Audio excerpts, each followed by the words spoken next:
Hello friends, welcome back to our channel. तो friends, आज है हमारे मॉडर्न फिजिक्स के dual nature of radiation and matter का लेक्चर नंबर 3, जिसके अंदर हम पढ़ने वाले हैं मैटर वेव्स के बारे में। तो अभी तक हमने लेक्चर नंबर 1 और लेक्चर नंबर 2 के अंदर हमने समझा कि फोटॉन्स क्या होते हैं, फिर हमने देखा कि इसके ऊपर कैसे फोटो इलेक्ट्रिक इफेक्ट जो है पार्टिकल नेचर ऑफ लाइट दिखाता है। क्लियर है। फिर हमने ये बात भी समझा था कि लाइट के अंदर जो पार्टिकल्स होते हैं उसको हम बोलते हैं फोटॉन्स। तो हमने इलेक्ट्रोमैग्नेटिक वेव्स के बारे में, मतलब लाइट के बारे में पूरी स्टडी कर ली है, लेकिन ये चैप्टर का नाम है dual nature of radiation and matter. तो आज के लेक्चर में हम समझेंगे कि मैटर वेव्स क्या होता है, ठीक है, कौन से अलग तरीके का वेव है और कैसे ये इलेक्ट्रोमैग्नेटिक वेव से अलग होता है और कैसे कैसे इसके फॉर्मूलेज हैं और कैसे कैसे इसके ऊपर जेईई मेंस और एडवांस में क्वेश्चंस आते हैं। सब कुछ का कॉन्सेप्ट आज के लेक्चर के अंदर हम डिस्कस करने वाले हैं। तो पेन पेपर लेके बैठ जाओ, कॉन्सेप्ट आए उसको नोट करो, क्वेश्चन आए उसको पॉज करके ट्राई करो। तो इतने इन्फॉर्मेशन के साथ शुरू करते हैं अपना लेक्चर।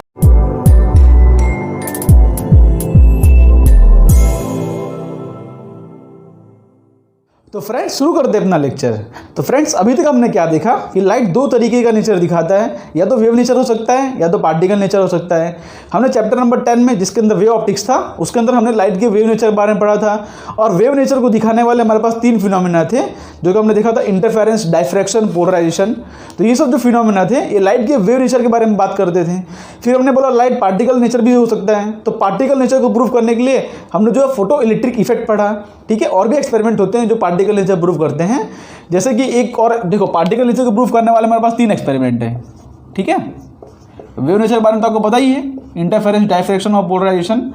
और पार्टिकल नेचर के लिए हमारे पास 3 एक्सपेरिमेंट हैं। एक तो हमारे पास फोटो इलेक्ट्रिक इफेक्ट, जिसके बारे में हमने डिटेल में पढ़ा क्या होता है फोटो इलेक्ट्रिक इफेक्ट, ठीक है, क्या उसके एप्लीकेशंस हैं, कैसे उसके अंदर फॉर्मूले, क्वेश्चन आते हैं, सब कुछ हमने किया, ओके। उसके बाद एक और एक्सपेरिमेंट होता है जो कि होता है ब्लैक बॉडी रेडिएशन।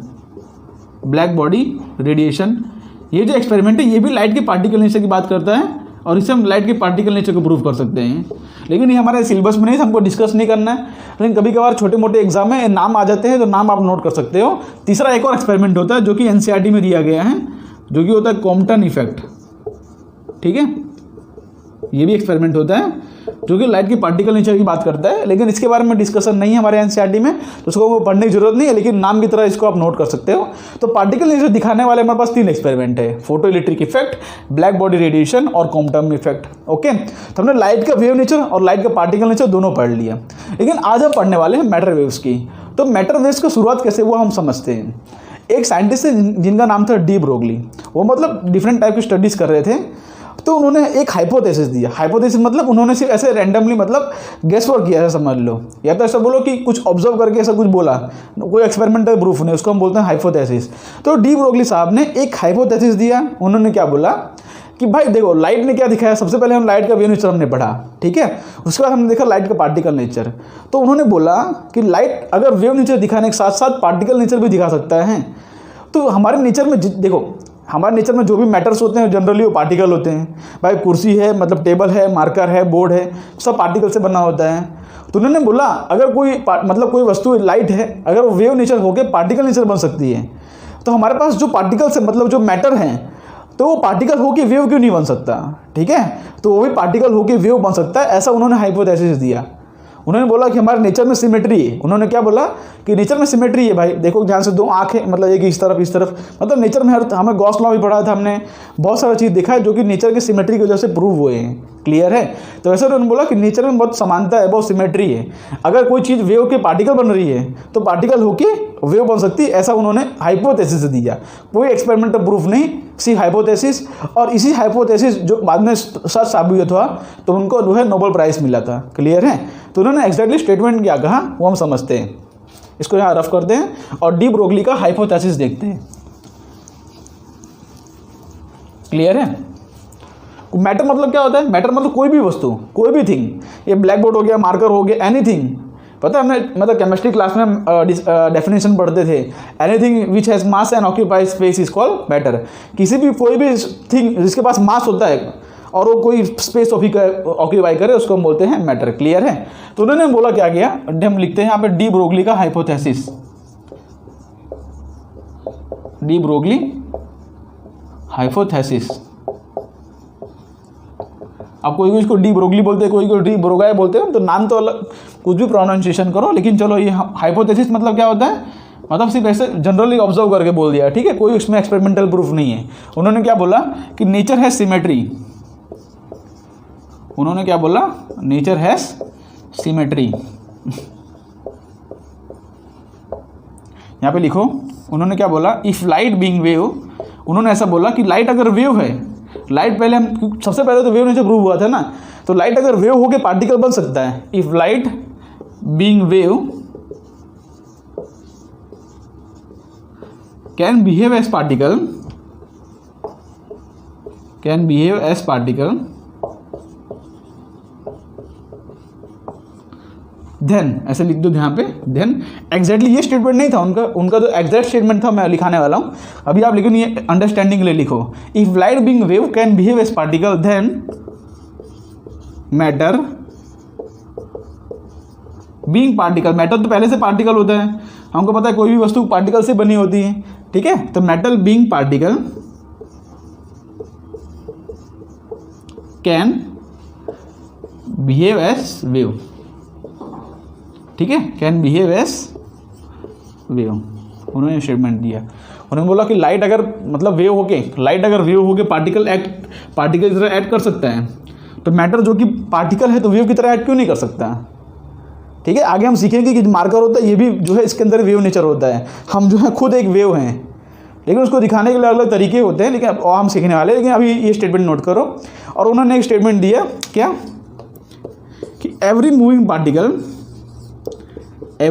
पार्टिकल, उन्होंने स्टेटमेंट दिया every moving particle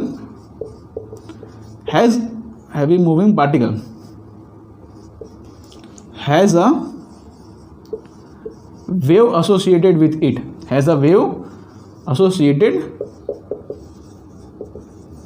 with it. उनका एग्जैक्ट स्टेटमेंट ये भी था एक, क्या बोला उन्होंने कि every moving particle has a wave associated with, कोई भी मूविंग पार्टिकल हो या कोई भी मूविंग मैटर हो उसके पास जो है वेव नेचर होता है, ऐसा उन्होंने स्टेटमेंट दिया। एंड इट्स वेवलेंथ, आगे लिखो एंड इट्स वेवलेंथ, या आप यहाँ पर लिख दो and its wavelength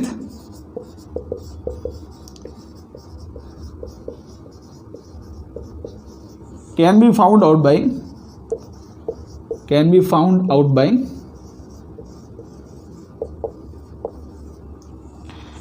lambda equal to h upon p। अब बोलोगे ये फॉर्मूला तो देखा लग रहा है, ये फॉर्मूला हम फोटोन के अंदर यूज़ करते थे, फोटोन के अंदर जनरली हम क्या यूज़ करते थे, p equal to h upon lambda. हम p equal to h upon lambda क्यों यूज़ करते थे फोटोन के अंदर, बिकॉज फोटोन का, देखो समझो, फोटोन का हमको वेवलेंथ पता होता है, ठीक है, क्या पता होता है, फोटोन का हमको वेवलेंथ पता होता है, उसके ऊपर से हम उसका मोमेंटम निकालते हैं। फोटोन क्या होता है, हम उसको वेव नेचर मानते थे, बिकॉज उसके अंदर हम क्या वेव नेचर स्टडी कर रहे थे, तो उसका वेवलेंथ पता होता है, हम उसका मोमेंटम निकालते थे, इसलिए जनरली हम ये फॉर्मूला यूज़ करते थे फोटॉन्स के अंदर। क्लियर है, यहाँ पे हमने ये फॉर्मूला सीखा है मोमेंटम निकालना फोटॉन्स के। लेकिन अब यहाँ पर क्या है कि हम वेवलेंथ निकाल रहे हैं, किसका वेवलेंथ, किसी भी मैटर पार्टिकल का, ऐसा बोलो किसी भी मैटर वेव का हम वेवलेंथ निकाल रहे हैं, जिसको हम लैम्बडा ई बोलते हैं, डी ब्रोगली वेवलेंथ। तो उन्होंने क्या बोला कि जो फोटॉन्स के अंदर जो फॉर्मूला था ना, p equal to h upon lambda, वो सेम फॉर्मूला मैटर्स वेव्स के अंदर भी वैलिड है। क्या बोला उन्होंने, भाई फोटॉन्स के अंदर जो फॉर्मूला था हमने पढ़ा था momentum equal to h upon lambda, उसमें हम ऐसा क्यों लिखते थे, क्योंकि उसके अंदर हमको वेवलेंथ पता होता है और हम मोमेंटम निकालते थे, हम बोलते थे ना मोमेंटम ऑफ फोटॉन। लेकिन इसके अंदर उल्टा है, अब कोई पार्टिकल है, देखो कोई पार्टिकल हो गया, कोई मास होता है, उसका हमको मोमेंटम पता होता है, भाई मास का कितना मोमेंटम है m इंटू वी, वो हमको पता होता है, तो मोमेंटम पता होता है, उसके ऊपर से वेवलेंथ निकालते हैं, इसलिए जनरली ये फॉर्मूला इस तरह से लिखा जाता है। इसमें जो लैम्बडा ई है ये डी ब्रोगली वेवलेंथ है, लैम्बडा ई क्या है, डी ब्रोगली वेवलेंथ।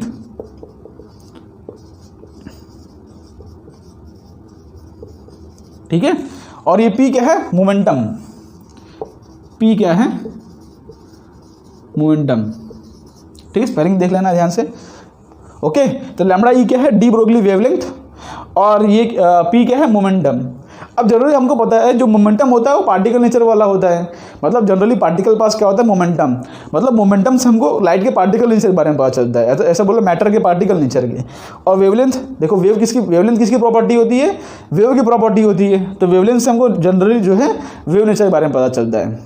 क्लियर है, तो उन्होंने आगे एक और स्टेटमेंट दिया था, देखो हर मतलब कोई भी मैटर होता है उसके पास पार्टिकल नेचर और वेव नेचर दोनों होता है। मेरी बात सुनो, कोई भी मैटर होता है उसके पास पार्टिकल नेचर और वेव नेचर दोनों होता है, बस दोनों में से कौन सा चीज़ डोमिनेट कर रहा है वो हमको दिखता है। क्या बोला मैंने कि दोनों में से कौन सा चीज़ डोमिनेट कर रहा है, उसके पास पार्टिकल नेचर भी है, वेव नेचर भी है, बस दोनों में से कौन सी वस्तु डोमिनेट कर रही है वो हमको दिखती है। क्लियर है?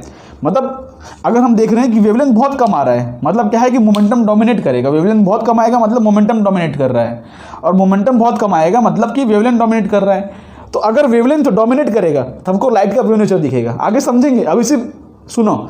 अगर वेवलेंथ डोमिनेट कर रहा है मतलब वेवलेंथ ज़्यादा आ रहा है तो हमको जो है लाइट का वेव नेचर दिखेगा, और अगर मोमेंटम ज़्यादा आ रहा है तो हमको लाइट का पार्टिकल नेचर दिखेगा। बस सिंपली क्या होता है कि दोनों वस्तु होती हैं, बस कौन सा वस्तु डोमिनेट कर रहा है वो हमको दिखता है। ओके, उन्होंने क्या बोला, आगे लिखते हैं। चलो इसको हटा देता हूं मैं।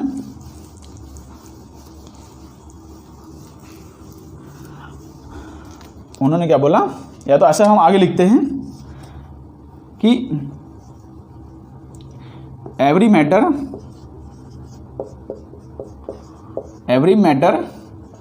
हैज, आगे हमको पता चला, क्या पता चला कि every matter has both wave and particle nature, जो कि हमको पता है डुअल नेचर के बारे में। तो मैटर के बारे में भी ये कहानी ट्रू है। लाइट के बारे में तो अभी पढ़ ही रहे थे, अब मैटर के बारे में ये सब कहानी ट्रू है। ठीक है, every matter has both wave and particle nature. The nature which dominates it's seen, the nature which dominates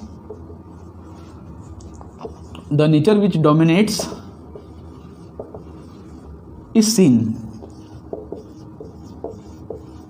nature which dominates इस सीन। ठीक है, मतलब कोई मैटर के पास वेव नेचर भी होता है और पार्टिकल नेचर भी होता है, बस दोनों में से कौन सा नेचर डोमिनेट कर रहा है वो हमको दिखता है। देखो, इसको समझने के लिए एनसीईआरटी में एक एग्जांपल दिया गया है, वो एग्जांपल को हम समझते हैं। ठीक है, एनसीईआरटी में जो एग्जांपल दिया गया है वो एग्जांपल हम समझते हैं। ओके, यहाँ पर इसको हम दो एग्जाम्पल समझेंगे। क्लियर है? यहाँ पर मान लो मेरे पास कोई एक, देखो अब जनरली आपके मन में क्वेश्चन आता होगा कि भाई हम जो मूव करते हैं, उन्होंने क्या बोला कि every moving particle has a wave associated with it. तो अगर हम मूव करते हैं तो हम वेव क्यों नहीं बन जाते? उन्होंने ऐसा क्वेश्चन आएगा ना आपके मन में कि हम मूव करते हैं या मार्कर को मैं मूव कर रहा हूँ तो वेव क्यों नहीं बन जा रहा है ये। तो उसके बारे में उन्होंने एक्सप्लेनेशन क्या दी है, समझते हैं। कि मान लो मेरे पास कोई बॉल है, ठीक है, एक बॉल जिसका छोटा डायमेंशन होता है, मतलब एक बॉल हो जिसका मतलब 1-2 सेंटीमीटर या 3-4 इतना बड़ा हो बॉल हो। ठीक है, मान लो इसका जो मास है कुछ 100 ग्राम हो, और मान लो जो है ये 10 मीटर पर सेकेंड से मूव कर रहा है। ठीक है, मास क्या है 100 ग्राम है और ये 10 मीटर पर सेकेंड से मूव कर रहा है। मतलब जनरली 100 ग्राम का बॉल मान रहे हैं और 10 मीटर पर सेकेंड से यूज़ कर रहे हैं। तब जो है यहाँ पर लैम्बडा ई जो कि डी ब्रोगली वेवलेंथ है, उसके फॉर्मूला H/P। अब ये बॉल का मोमेंटम क्या होगा, P की जगह पर m/v लिख सकते हैं हम, तो H/mv ये फॉर्मूला हम यूज़ कर सकते हैं। ठीक है, H/mv। देखो फोटोन के केस में ये फॉर्मूला जनरली हम यूज़ नहीं करते थे, क्योंकि हमको पता है फोटोन का जो रेस्ट मास होता है 0 होता है, तो जनरली हम मोमेंटम जगह पे mv नहीं लिखते थे। क्लियर है ना? ये बात आपको पता ही होगा। वहाँ पे जो मोमेंटम होता है वो वेव नेचर के एसोसिएटेड होता है, लेकिन यहाँ पे P = mv हम लिख सकते हैं। इसका मास भी है, इसके पास वेलोसिटी भी है और h की वैल्यू भी है। तो यहाँ पर इसकी वैल्यू निकालो, देखो कितना आ रही है। तो लैम्बडा ई की जो वैल्यू आएगी, देखो h की वैल्यू है 6.626 × 10⁻34। क्लियर है? मास की वैल्यू कितनी है इसका, 100 ग्राम, मतलब किलोग्राम में अगर लिखूं तो मतलब 100 × 10⁻³ मतलब हो जाएगा 10⁻⁻1। क्लियर है ना? 100 × 10⁻³ किलोग्राम, इसको अगर किलोग्राम में कन्वर्ट करें तो। और वेलोसिटी कितनी है 10 मीटर पर सेकेंड, तो यहाँ पर 10 करो तो नीचे तो वैसे भी कैंसिल हो जाएगा। देखो 1000 × 10⁻³ तो ओवरऑल हमारा आंसर कितना आ रहा है 6.626 × 10⁻34 मीटर। ओवरऑल हमारा आंसर कितना आ रहा है 6.626 × 10⁻34 मीटर। अब ध्यान से देखो कि ये वेवलेंथ कितना छोटा है, ये वेवलेंथ कितना छोटा है। इसको अगर एंगस्ट्रॉम में भी कन्वर्ट करें ना, तो अगर देखो कि ध्यान से एंगस्ट्रॉम में कन्वर्ट करूँ तो 6.626 × 10⁻24 एंगस्ट्रॉम आ रहा है हमारा। मतलब एंगस्ट्रॉम में कन्वर्ट करने के बाद भी, है ना, एंगस्ट्रॉम मतलब 10⁻10 हमने बाहर निकाल लिया, तो एंगस्ट्रॉम में कन्वर्ट करने के बाद भी कितना छोटा वेवलेंथ आ रहा है। तो जनरली इतने छोटे वेवलेंथ को मेजर करने वाले हमारे पास बॉडी नहीं है, मतलब हमारे पास ऑप्टिकल इंस्ट्रूमेंट नहीं है कि इतने छोटे वेवलेंथ को मेजर कर पाए। पर एंगस्ट्रॉम देखो 6/10⁻24, वो भी एंगस्ट्रॉम, मतलब एंगस्ट्रॉम तो पहले से छोटा क्वांटिटी है, उसमें भी 10⁻24 आ रहा है। तो इतना छोटा वेवलेंथ हम मेजर नहीं कर पाते। और इसलिए जनरली हमारे पास जो बॉल होता है ना, ये हमारा एग्जाम्पल है, इसलिए हमारे पास जो बॉल होता है हमको वेव नेचर नहीं दिखाता, क्योंकि उसका वेवलेंथ जो इतना कम आ रहा है, तो वेवलेंथ इतना कम जो है इसके डायमेंशन से बहुत कम है। तो यहाँ पे एक बात लिख दो, चलो यहाँ पे एक बात लिखो कि जो लैम्बडा है, lambda is very very less than dimensions of ball. Lambda is very very less than dimensions of ball.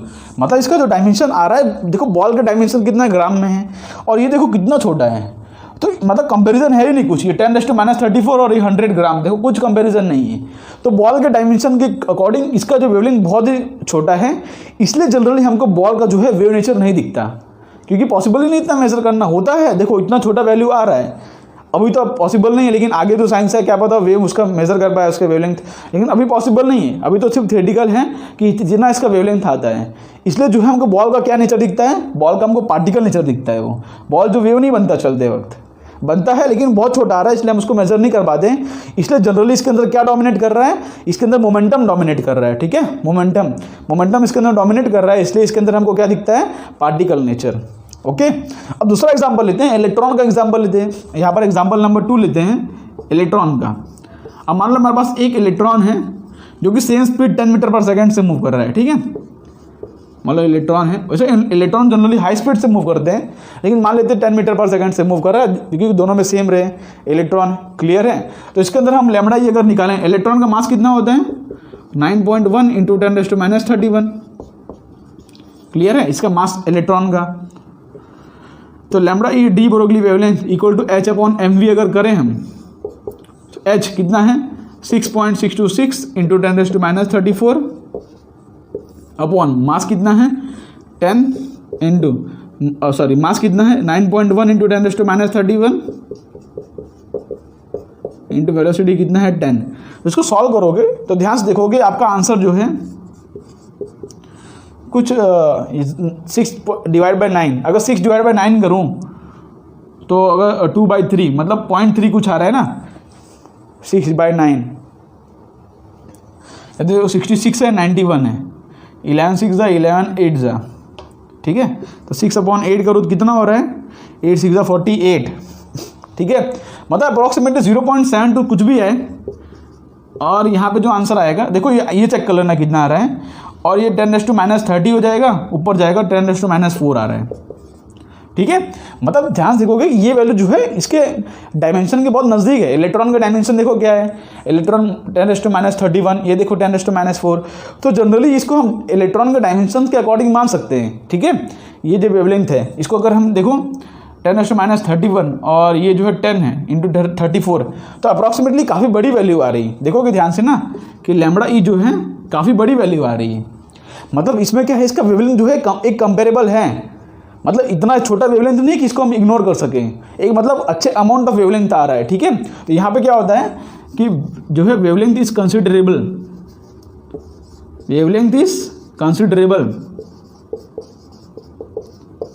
क्योंकि एमस्ट्रॉन्ग के अंदर अगर करें तो देखो बहुत बड़ी वैल्यू आ जाएगी। ठीक है, तो इसका जो वेवलेंथ है वो कंसिडरेबल है।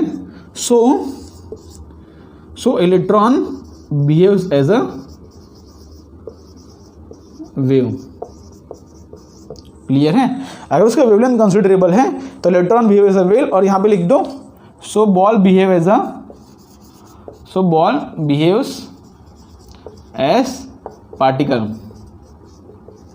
क्लियर है, क्योंकि यहाँ पे डायमेंशन इसका वेवलेंथ इतना छोटा आ रहा है कि मेजरेबल नहीं है, लेकिन इसका जो वेवलेंथ आ रहा है कंसिडरेबल है। ये 10⁻34 आ रहा था और ये 10⁻4 आ रहा है, ये तो काफ़ी बड़ी वैल्यू हो गई ना। ओके, तो इसको अगर एंगस्ट्रॉम में कन्वर्ट करेंगे तो बहुत मतलब कि ज़्यादा बहुत बड़ी वैल्यू आ जाएगी। तो इसका वेवलेंथ जो है कंसिडरेबल है, इसलिए जो है इलेक्ट्रॉन वेव की तरह ऐड करता है, और यहाँ पर हम जो बॉल लेते हैं वो जो है पार्टिकल की तरह ऐड कर रहा है। तो ये एग्जाम्पल से हमको समझ क्या पड़ता है, ये एग्जाम्पल से हमको ये समझ पड़ता है कि सारे कोई भी मैटर पार्टिकल होते हैं, कोई भी मैटर होता है उसके पास वेव नेचर और पार्टिकल नेचर दोनों होता है, बस कौन सी चीज़ डोमिनेट कर रही है। ठीक है, किसकी वैल्यू ज़्यादा आ रही है समझ लो, तो वो हमको दिखता है। यहाँ पे वेवलेंथ बहुत कम आ रहा था इसलिए पार्टिकल नेचर दिखा, यहाँ पर वेवलेंथ कंसिडरेबल आ रहा था इसलिए हमको जो है उसका वेव नेचर दिखा। क्लियर है, इतनी बात क्लियर है। थोड़ा सा आगे बढ़ते हैं।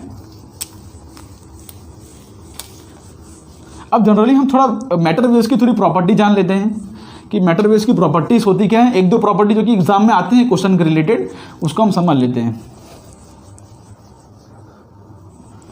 ठीक है। तो यहाँ पर करता क्या हूँ, यहाँ पर फोटोन लिखता हूँ और वहाँ पर पार्टिकल्स, ठीक है। दोनों में आपको डिफरेंस दिखाता हूँ। ये फोटोन क्या है, फोटोन है पार्टिकल ऑफ लाइट,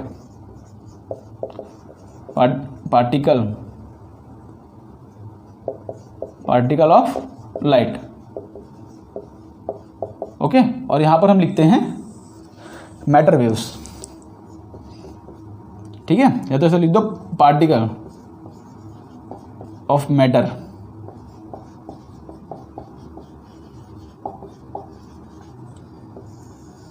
ठीक है।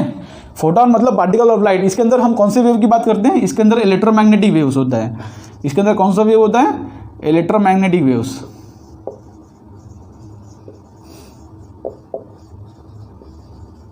और इसके अंदर हम कौन सा वेव पढ़ते हैं, इसके अंदर मैटर वेव्स। दोनों अलग अलग होते हैं, इसलिए आपको डिफरेंस अलग अलग करके दिखा दे रहा हूँ। इसके अंदर कौन से वेव्स होते हैं, मैटर वेव्स। क्लियर, ये बात क्लियर है। अब इसके अंदर क्या होता है, देखो फोटॉन्स के अंदर, लाइट के अंदर क्या होता है, लाइट के अंदर इलेक्ट्रिक फील्ड और मैग्नेटिक फील्ड दोनों वाइब्रेट करते हैं, ठीक है, ऑसिलेट करते हैं। यहाँ पर क्या होता है, waves are produced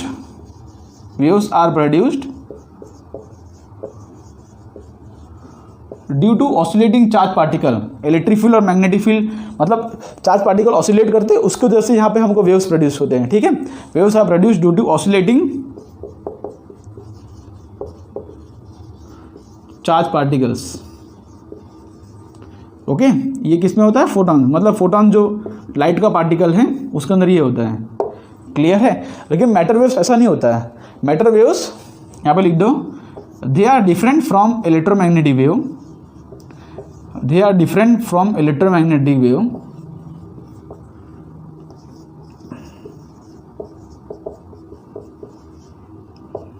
as they are independent, ऐसे लिख दो, as they are independent of the fact that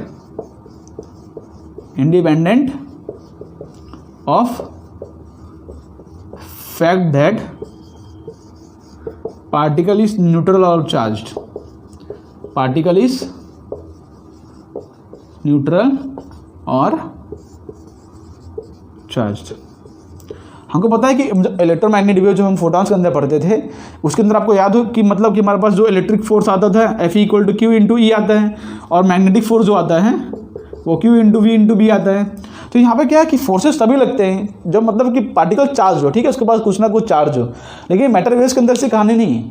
matter waves को चार्ज से कोई लेना देना नहीं, उसको मास से लेना देना है, वेलोसिटी से लेना देना है, लेकिन चार्ज से उसको कोई लेना देना नहीं है। क्लियर है। यहाँ पर लिख देना कि they are independent of the fact that particle is neutral और चार्ज। पार्टिकल न्यूट्रल हो चाहे चार्ज हो, उससे उसको कोई फर्क नहीं पड़ा, उसका वेव तो प्रोड्यूस होगा ही, ठीक है। इसके अंदर पार्टिकल ऑसिलेट नहीं करते हैं। इसके अंदर क्या होता है कि मतलब कि चार्ज पार्टिकल ऑसिलेट करते हैं, लेकिन मैटर वेव्स के अंदर ऐसा नहीं होता। इसका जो मोमेंटम आता है फोटॉन्स का, हम जो मोमेंटम पढ़ते हैं वो h/λ आता है। फोटॉन का मोमेंटम क्या आता है, h/λ। इसका भी सेम ही होता है, बस इसका लिखने का तरीका अलग है। इसका जो मोमेंटम आता है, सॉरी, इसका जो वेवलेंथ आता है वो h/p। देखो दोनों सेम है, मैं डिनाई नहीं कर रहा हूँ, दोनों सेम अलग अलग है, दोनों सेम ही है, बस लिखने का तरीका अलग है। इसके अंदर मोमेंटम, इसके अंदर वेवलेंथ पता होता है, इसलिए हम जो है इसलिए हम मोमेंटम का फॉर्मूला इस तरह लिखते हैं, और इसके अंदर हमको लैम्बडा ढूंढना होता है और मोमेंटम पता होता है, इसलिए हम इस तरह से लिखते हैं। क्लियर है।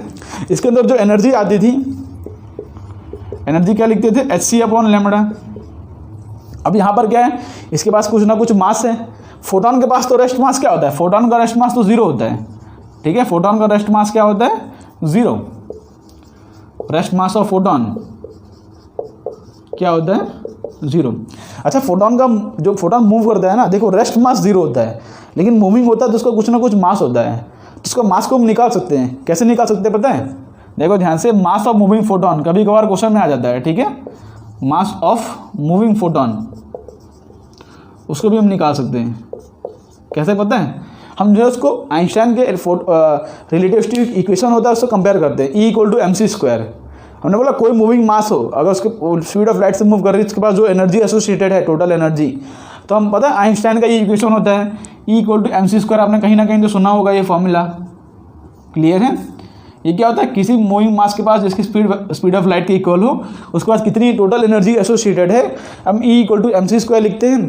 तो यहाँ पर क्या होगा, mc² = hc/λ। एनर्जी को कंपेयर कर रहा हूँ मैं, तो यहाँ से C कैंसिल, तो यहाँ से m equal to H upon lambda C, m equal to H upon lambda C, m equal to H upon lambda C. हाँ, तो ये क्या है, मास ऑफ मूविंग फोटोन। देखो रेस्ट मास ऑफ फोटोन तो जीरो होता है, और मास ऑफ मूविंग फोटोन क्या लिख सकते हैं हम, h अपॉन लैम्बडा सी। ओके, ये बात हो गई फोटोन की। इसका एनर्जी क्या लिखते हैं जनरली, इसकी एनर्जी लिखते हैं हम हाफ mv स्क्वायर।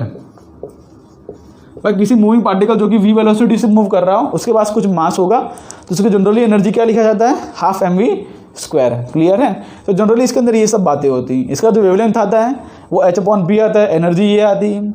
ये कुछ अलग तरीके के वेव होते हैं, इसके अंदर चार्ज है कि नहीं उससे कोई फ़र्क नहीं पड़ता।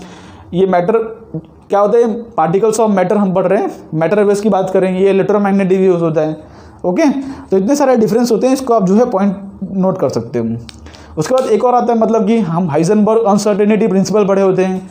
उसके अंदर क्या होता है, उन्होंने क्या बोला था कि पोजीशन और मोमेंटम, मतलब कि कोई भी इलेक्ट्रॉन के पास उसका पोजीशन और मोमेंटम दोनों एक साथ हम डिफाइन नहीं कर सकते। उनका जो हाइजेनबर्ग का अनसर्टेनिटी प्रिंसिपल था, क्या लिखा था उन्होंने कि delta x into delta b equal to H upon 2 pi, है ना, हाइजेनबर्ग अनसर्टेनिटी प्रिंसिपल। उसमें उन्होंने क्या बताया था कि पोजीशन और मोमेंटम दोनों एक साथ हम कभी भी डिटरमाइन नहीं कर सकते, या तो आपको पोजीशन मिलेगा या तो मोमेंटम मिलेगा। तो क्या होता है कि यहाँ पे लिख दो कि पोजीशन और मोमेंटम म्यूचुअली एक्सक्लूसिव होते हैं, म्यूचुअली एक्सक्लूसिव होते हैं। ठीक है, उन्होंने बोला था हाइजेनबर्ग अनसर्टेनिटी प्रिंसिपल। हाइजेनबर्ग चीज़ जरूरी नहीं, इसलिए थोड़ा फास्ट करा रहा हूँ बिकॉज इसका ज़्यादा इंपॉर्टेंस नहीं है। हाइजेनबर्ग अनसर्टेनिटी प्रिंसिपल,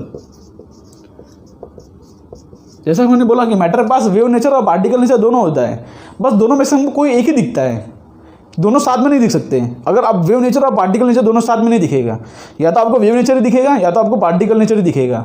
ठीक है, तो wave and particle nature of light are mutually exclusive, इस तरह लिख सकते हो। ठीक है, इसकी जगह पे आप इस तरह लिख दो कि wave and particle nature of light, यहाँ पे लिखो कि wave and particle nature of light, नहीं ऑफ, ठीक है, इस म्यूचुअली एक्सक्लूसिव, म्यूचुअली एक्सक्लूसिव। ये मत, इसका म्यूचुअली एक्सक्लूसिव मतलब क्या होता है कि दोनों में से किसी कोई एक ही दिखेगा हमको एक टाइम पे, या तो वेव नेचर दिखेगा या तो पार्टिकल नेचर दिखेगा। ठीक है, one at a time,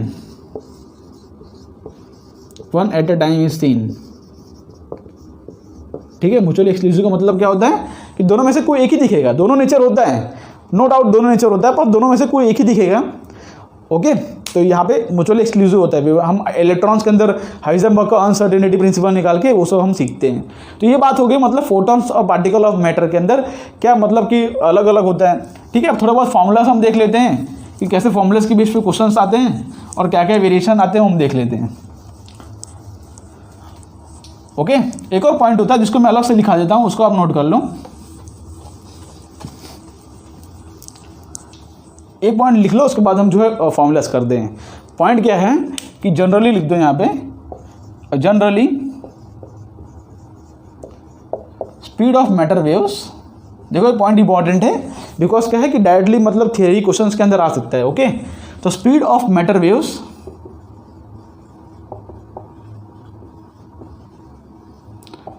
is more than speed of light. देखो क्या बात कर दी इन्होंने, जनरली, जनरली मत लिखो, लिख दो थियोरेटिकली, थियोरेटिकली। ठीक है, थियोरेटिकली ज़्यादा अच्छा रहेगा। थियोरेटिकल प्रूफ नहीं हुआ है ना इसका, इसलिए थियोरेटिकली लिखो। Theoretically speed of matter waves is more than speed of light. अब ये क्या बात कर दी, आइंस्टाइन के रिलेटिविटी इक्वेशन के हिसाब से किसी भी मैटर का लाइट की ज़्यादा स्पीड हो ही नहीं सकता। हम आपको पता है कोई पार्टिकल अगर v वेलोसिटी मूव कर रहा हो तो उसका मास हम लिखते हैं ना, m equal to m nought 1 minus v square upon c square. ठीक है, समझ रहे हो कि नहीं।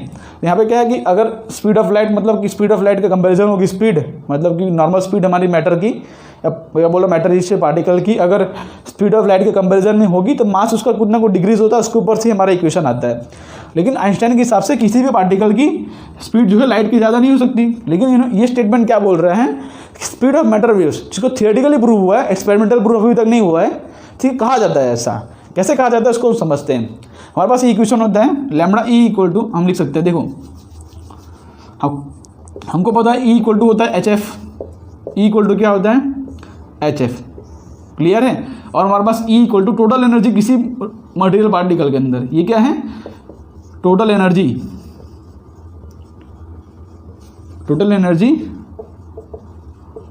Of material particle. ठीक है। अब यहां पर लिखता हूं मैं स्पीड ऑफ मैटर वेव्स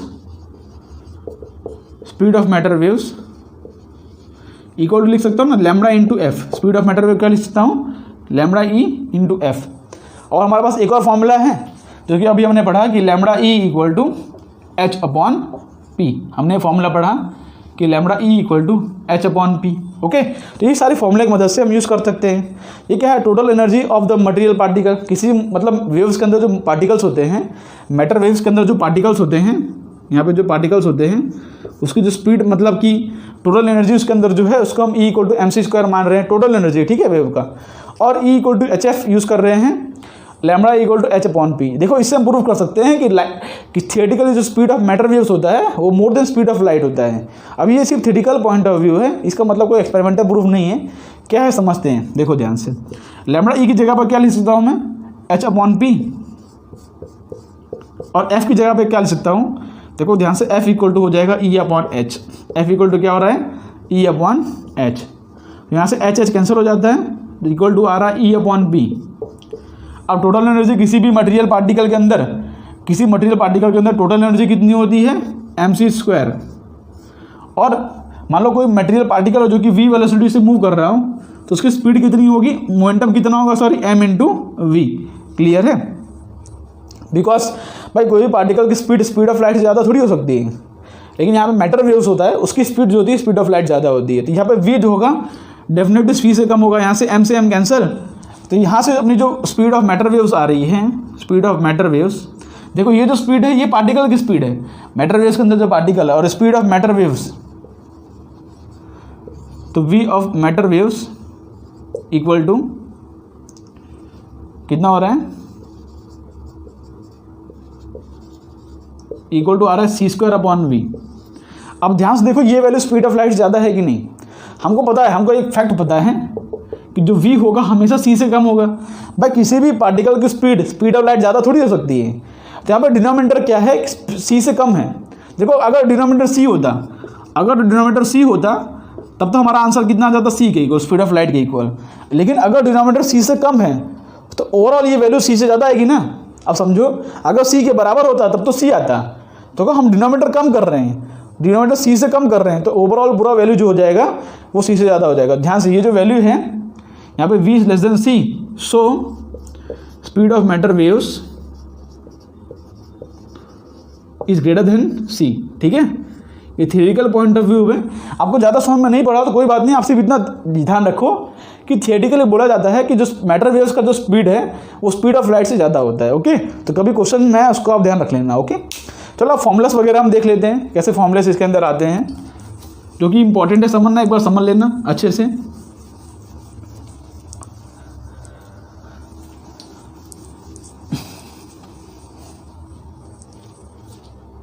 चलो देखो आगे हम और भी सीखने वाले हैं, जो इलेक्ट्रॉन्स होते हैं ना वो डायफ्रैक्शन वगैरह भी दिखाते हैं, उसके ऊपर हम डेविएशन एंड जर्मर एक्सपेरिमेंट पढ़ने वाले हैं। ओके, क्लियर है। हम जो डायफ्रैक्शन ऑफ लाइट पढ़े हैं वो डायफ्रैक्शन जो है, इंटरफेरेंस जो है वो इलेक्ट्रॉन भी दिखा सकता है। ठीक है, इलेक्ट्रॉन वेव नेचर दिखा सकता है, बस उसको करने के स्पेसिफिक कंडीशन होते हैं। मतलब जनरली वो क्रिस्टल्स के अंदर दिखता है, बिकॉज क्रिस्टल के अंदर जो एटम्स होते हैं उसके डायमेंशन, मतलब समझ रहे हो, वेव के इलेक्ट्रॉन का जो वेव आता है ना उसके डायमेंशन उसके नज़दीक होते हैं, इसलिए उसके अंदर हमको जो है इलेक्ट्रॉन का वेव नेचर दिखता है। उसको तो हम आगे सीखेंगे, अभी हम सीख लेते हैं थोड़ा बहुत फॉर्मूलास वगैरह। हमको पता है कि equal to H upon p होता है। ठीक है, de Broglie wavelength equal to H upon p होता है, तो इसको हम इस तरह से लिख सकते हैं, एच अपॉन एम वी। ठीक है, अगर मास ऑफ वेलोसिटी दिया हो तो एच अपॉन एम वी लिख सकते हैं। क्लियर है। इस इक्वेशन को हम इस तरह से भी लिख सकते हैं, h upon under root of 2m/k kinetic energy अगर दिया हो तो। हमको ये बात पता है ना, आपको ये बात तो पता होगा ना, काइनेटिक एनर्जी इक्वल टू होता है हाफ mv²। तो यहाँ पे क्या हो जाएगा, हमको पता है मोमेंटम जो होता है वो m इंटू वी होता है। ठीक है, तो अब देखो मोमेंटम फॉर्मूला में काइनेटिक एनर्जी हम सेट करेंगे, तो उसका स्क्वायर करूँगा तो जाएगा p² equal to m² v²। ठीक है, तो वी स्क्वायर का टर्म आ गया, लेकिन नहीं कि मैं एम एक्स्ट्रा आ गया है, इसको मैं डिवाइड बाय एम कर देता हूँ, तो यहाँ पे भी डिवाइड बाय एम कर देता हूँ, ठीक है। तो यहाँ पे एम तो कैंसिल हो जाएगा, एक एम कैंसिल, फिर डिवाइड बाय 2 भी कर देता हूँ दोनों तरफ, डिवाइड बाय 2। तो यहाँ पे ध्यान से देखो रहे हो p square by 2m equal to देखो हाफ एम वी स्क्वायर आ रहा है, इक्वल टू क्या आ रहा है, हाफ एम वी स्क्वायर। तो यहाँ से क्या लिख सकता हूँ मैं कि p square upon 2m equal to kinetic energy. ये सिंपल आपको पता ही होता है, लेकिन मैं ऐसे ही कर रहा हूँ। तो P इक्वल टू लिख सकता हूँ मैं under root of 2m k into E. तो यहाँ पे जो P है उसकी जगह पे under root of 2m k into P, जैसे हम चैप्टर नंबर 4 में करते थे उसी तरह से यहाँ पर भी हो। तो अगर ये m क्या है, मास ऑफ इलेक्ट्रॉन, k क्या है, काइनेटिक एनर्जी, किसी इलेक्ट्रॉन के पास काइनेटिक एनर्जी दी हो अगर, ठीक है, या किसी मास के पास अगर हमको काइनेटिक एनर्जी दी हो, तो हम जो है डायरेक्टली ये फॉर्मूला यूज़ कर सकते हैं। क्लियर है? इसमें m क्या है, मास, और k क्या है, काइनेटिक एनर्जी। और एक और है कि यहाँ पे लिख दो, if an electron is accelerated by v volts, ठीक है, if an electron is accelerated by v volt, ऐसा बोल दो, या इफ एन चार्ज पार्टिकल, ठीक है, इफ एन चार्ज पार्टिकल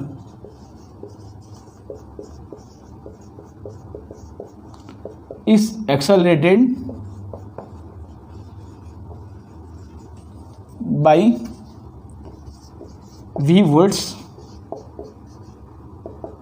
तब क्या हमारा फॉर्मूला आएगा बताओ। अगर चार्ज पार्टिकल को हम v वोल्ट से एक्सेलरेट करें तो उसकी हम काइनेटिक एनर्जी क्या लिख सकते हैं हम, ध्यान देखो हमारे पास यहाँ पर मान लो, ठीक है, ये अपना नेगेटिव चार्ज, मान लो ये नेगेटिव टर्मिनल है, ये पॉजिटिव टर्मिनल, मान लो इसके बीच में जो पोटेंशियल डिफरेंस v है, एक इलेक्ट्रॉन यहाँ पे है जिसके ऊपर इस तरफ से इलेक्ट्रोस्टैटिक फोर्स लगेगा, ठीक है, इलेक्ट्रॉन है जिसके ऊपर इलेक्ट्रोस्टैटिक फोर्स लगेगा।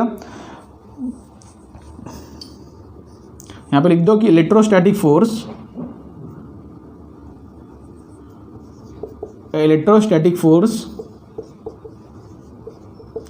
क्लियर है। इलेक्ट्रोस्टैटिक फोर्स क्या करेगा, इलेक्ट्रॉन के ऊपर वर्क करेगा, और वही वर्क हमको काइनेटिक एनर्जी के फॉर्म में मिलेगा, ठीक है। Electrostatic force does work on electron and that work is obtained as kinetic energy, and that work, जो वर्क करेगा वो इसकी फॉर्म में हमको ऑब्टेन हो रहा है, इलेक्ट्रॉन की काइनेटिक एनर्जी इंक्रीज करेगी, that work is formed as obtained as kinetic energy. तो यहाँ पे क्या होता है, काइनेटिक एनर्जी क्या मिलता है हमको, काइनेटिक एनर्जी मिलता है हमको Q इंटू वी। यहाँ पे जो V है ये पोटेंशियल डिफरेंस वाला है, इसको वेलोसिटी मत मानना, ठीक है। तो यहाँ पे हम जो लैम्बडा लिख सकते हैं, lambda equal to h upon under root of 2m Q into v. ध्यान रखना V जो है, V पोटेंशियल डिफरेंस है, V क्या है, पोटेंशियल डिफरेंस, ओके, और Q क्या है, वो तो चार्ज है, M क्या है, मास ऑफ जो भी हम ले रहे हैं यहाँ पे, इलेक्ट्रॉन हो, प्रोटॉन हो, न्यूट्रॉन हो, उसका मास हो। तो यहाँ पे इस तरह से ये फॉर्मूला निकल के आता है। तो इसके बेस पे बहुत से सिंपल क्वेश्चन बन सकते हैं, जैसे कि यहाँ पे अलग अलग चार्ज पार्टिकल दे देंगे। देखो अगर चार्ज पार्टिकल बदलेंगे तो उसमें मास और चार्ज बदलेगा, ठीक है। पोटेंशियल डिफरेंस अगर कांस्टेंट हो तो उसके ऊपर से हम कंपैरिजन कर सकते हैं। तो ऐसे कंपैरिजन वाले बहुत क्वेश्चन आते हैं, जिसको हम रैपिड फायर राउंड में ले लेंगे। उसको करने का कोई मतलब नहीं है, बेसिक क्वेश्चन होते हैं सारे, उसका कंपेयर कर सकते हो।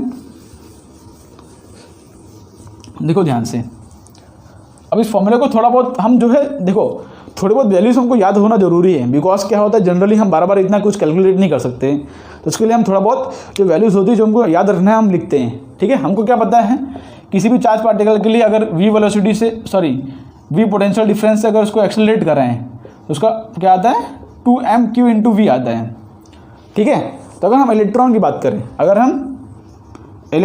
करें, if electron is accelerated by v volt, ठीक है, तो इलेक्ट्रॉन का जो मास होता है वो कितना होता है, 9.1 इंटू 10⁻³ kg। क्लियर है। इलेक्ट्रॉन का जो चार्ज होगा वो तो 1.6 इंटू 10⁻19, और मान लेते हैं इसको पोटेंशियल डिफरेंस v है। तो इस फॉर्मूले को हम जो है मॉडिफाई करते हैं थोड़ा सा। क्लियर है। तो लैम्बडा ई इक्वल टू, देखो h की वैल्यू क्या हो जाएगी, 6.626 into 10⁻34 upon under root of 2, m कितना है 9.1 इंटू 10⁻31। क्लियर है। चार्ज पार्टिकल कितना होगा 1.6 इंटू 10⁻19 और इंटू v करता हूँ, क्लियर है? इसको आप कैलकुलेटर लेके सॉल्व करो, इसको आप एक बार जरूर सॉल्व करके करो, तभी आपको जो है क्लियर होगा कैसे फॉर्मूला आता है। ओके, एक बार इसको सॉल्व करो, इसका आंसर क्या आता है बताओ। ठीक है, इसका आंसर आप देखोगे ध्यान से, अगर इसको सॉल्व करूँ तो 31 + 19 50 हो गया, ब्रैकेट से बाहर आएगा 25 हो जाएगा, -34 मतलब इंटू 10⁻⁹ आ रहा है। और यहाँ पे ये जो वैल्यू आएगी ना, ये 1.227 आएगी। पहले अंडर रूट सॉल्व कर लो, उसके बाद इसको इसको डिवाइड करके देखो तो हमारा ये आंसर आएगा। क्लियर है? और नीचे क्या आएगा? नीचे आएगा √v, नीचे क्या आएगा? √v। ओके, और इंटू 10⁻⁹ आ रहा है, तो डेफिनेटली हमारा ये जो फॉर्मूला निकल के आता है ऑफ इलेक्ट्रॉन, उसके अंदर क्या आएगा फॉर्मूला? 12.27 upon √v angstrom. देखो ध्यान से, 1.227 इंटू 10⁻⁹ आ रहा है, तो आप चाहे 1.227 नैनोमीटर लिख सकते हो, या तो आप ये लिखो, याद रखो ये हमारा आ रहा है 1.227 अपॉन √v। आपको ये बात ध्यान रखना है, देखो इसको कैलकुलेट करके एक बार देख लो कैसे फॉर्मूला आता है। इसमें दो बात ध्यान रखनी है आपको। क्या बात ध्यान रखनी है? आंसर जो है वो इज इन एंगस्ट्रॉम। ठीक है, आंसर जो है लैम्बडा का जो आंसर आएगा वो एंगस्ट्रॉम में है। दूसरा कि only valid for electron, only valid for electron, क्योंकि इलेक्ट्रॉन के लिए हमने निकाला है। दूसरा कोई पार्टिकल दिया उसके अंदर ये डायरेक्टली ये फॉर्मूला मत यूज़ कर देना। ओके, अगर इलेक्ट्रॉन दिया है, क्योंकि ज़्यादातर क्वेश्चन में इलेक्ट्रॉन ही दिया रहता है, तो अगर इलेक्ट्रॉन दिया रहेगा तो ये फॉर्मूला वैलिड है। ओके, और ये वी क्या है? पोटेंशियल डिफरेंस हो, तो डायरेक्टली अगर पोटेंशियल डिफरेंस दिया हो तो डायरेक्टली आप ये फॉर्मूला यूज़ कर सकते हो। आपको जो है इतनी सारी वैल्यूज पुट नहीं करनी पड़ेगी, क्योंकि उसका हमने डायरेक्टली आंसर निकाल दिया है। जैसे मान लो पोटेंशियल डिफरेंस 150 वोल्ट दिया है, तो डायरेक्टली आप √150 कर देना, सिंपल। तो इलेक्ट्रॉन के लिए फॉर्मूला होता है, ऐसे हम दूसरे मेटल्स के लिए भी निकाल सकते हैं, जो कि आप एक बार ध्यान रख सकते हो। देखो इसको हटा देता हूँ मैं। अगर हम चाहे तो अल्फा पार्टिकल और प्रोटॉन्स के लिए भी निकाल सकते हैं। तो फॉर प्रोटॉन, प्रोटॉन का इतना इंपॉर्टेंट नहीं है, लेकिन तो भी आप लिख सकते हो, जैसे कि आपको डायरेक्टली याद रखना हो तो प्रोटॉन का जो मास होता है वो कितना होता है? 1 AMU, जो कि होता है 1.67 इंटू 10⁻⁻27, और उसका जो चार्ज होता है वो Q के बराबर ही होता है। ठीक है, या तो ऐसे बोलो E के बराबर होता है, जैसे यहाँ पे जो चार्ज होता है। ओके, तो अब इसको हम लिखे, देखो प्रोटॉन के लिए लिखेंगे हम, तो क्या लिखेंगे? 6.626 इंटू 10⁻34 अपॉन √2 m लिखेंगे 1.67 इंटू 10⁻27। चार्ज कितना हो जाएगा? E के बराबर, जो कि 1.6 इंटू 10⁻19 इंटू v। तो यहाँ पे इसका जो फॉर्मूला आएगा ना, ध्यान से, 0.286 अपॉन √v आएगा, 0.286 √v एंगस्ट्रॉम। ये हमारा फॉर्मूला आएगा for proton, for proton. Okay, ध्यान रखना ये फॉर्मूला सिर्फ प्रोटॉन के लिए वैलिड है। और कैसे ये फॉर्मूला आता है, इसको आप वैल्यूज अगर आप खुद से एक बार चेक करके देखोगे ना, तभी आपको क्लियर होगा। एक बार चेक जरूर से कर लेना, एक बार मेरे कहने से इसको कैलकुलेट जरूर करना, नहीं तो हमेशा आपको डाउट रहेगा कि भाई मैंने क्या एंगस्ट्रॉम, क्या कहाँ से क्या वैल्यू डालूं कि नहीं डालूं, ऐसा डाउट रहेगा। एक बार खुद से कर लो, एक बार मेरी बात मान के खुद से जरूर कर लेना इसको। ओके, तभी आपको समझ पड़ेगा। अब हम अल्फा पार्टिकल के लिए निकाल लेते हैं। तो अल्फा पार्टिकल में चेंज क्या होगा? सिंपली, तो अल्फा पार्टिकल का जो मास होता है, उसका जो मास होता है वो generally 4 times of mass of proton होता है, मतलब 4 AMU होता है। ठीक है, 4 times of mass of proton, है ना। और उसका जो चार्ज होता है वो 2E होता है। ठीक है, चार्ज क्या होता है?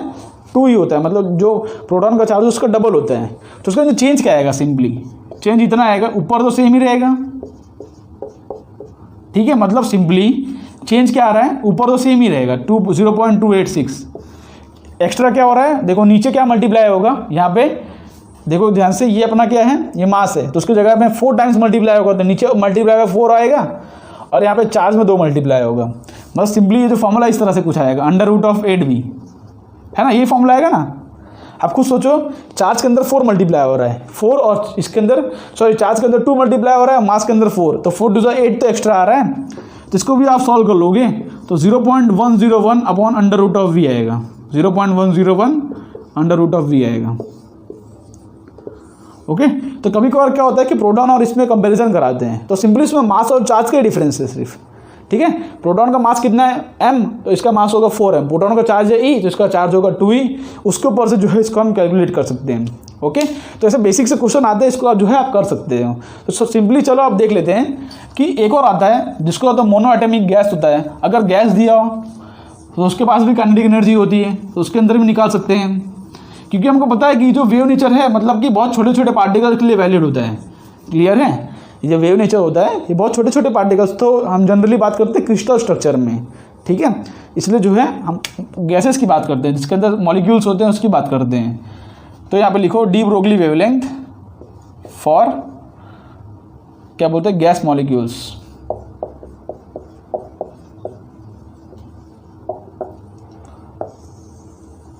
क्लियर है?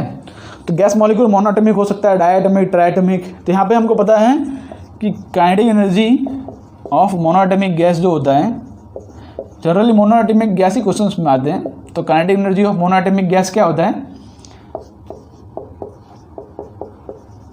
ठीक है, मोनोएटॉमिक, हाँ ठीक है, मोनोएटॉमिक गैस क्या होता है? ठीक है, सॉरी, हाँ 3/2 kBT।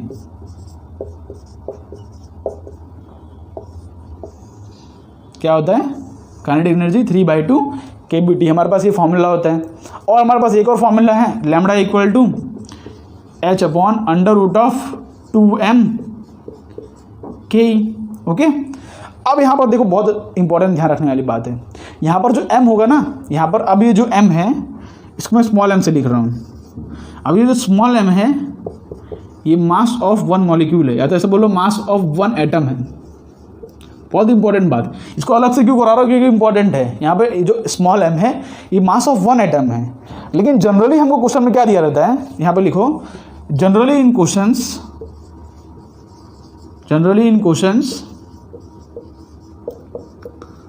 मॉलिक्यूलर मास दिया होता है। ठीक है, जैसे कि नाइट्रोजन का 28 दिया हो तो मॉलिक्यूलर मास दिया होता है क्वेश्चन के अंदर, मतलब कैपिटल M दिया होगा।